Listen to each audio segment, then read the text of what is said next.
Slip বিলিকে কেন্দ্র করে তুমুল তরজা। কমিশনের ভোটার স্লিপের সঙ্গে তৃণমূলের স্লিপ বিলির অভিযোগ বিএলওর বিরুদ্ধে। গোসাবার রাঙাবেলিয়া অঞ্চলের 154 নম্বর বুথের ঘটনায় শোরগোল।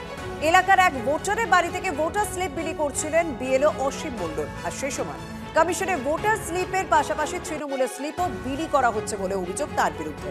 বিষয়টি জানাজানি হতেই বিএলওর বিরুদ্ধে নির্বাচন কমিশনের নালিশ বিজেপির। ইতিমধ্যেই বিএলও অসীম মণ্ডলকে শোকজ করেছে কমিশন।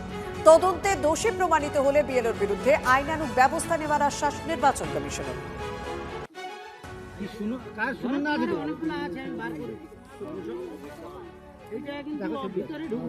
মাধবী উত্তম আর কি মাধবী উত্তম আর অন্য দেখো তো বিষ্ণু মাধবী আর কি নন্দিনী মুখার্জি আর ভাইপো অভিষেক বন্দ্যোপাধ্যায় কথায় এই বিএলওরা, এই তৃণমূলপন্থী বিএলওরাই এদের জন্যই এসআইআর থেকে নাম বাদ গেছে।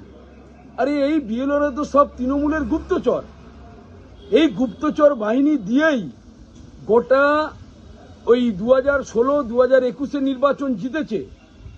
এরা বিএলও নয়, এরা সরকারি কর্মচারী নয়, এরা তৃণমূলের চটি চাটা দালাল। আর সেই দালালির কাজটাই এরা করছে। তিনি একজন সরকারি কর্মচারী, তিনি তার সরকারি কাজের মধ্যে যেটা আছেন, তিনি সরকারি যেহেতু বিএলও, তিনি সেই স্লিপটা বিলি করতেই পারেন।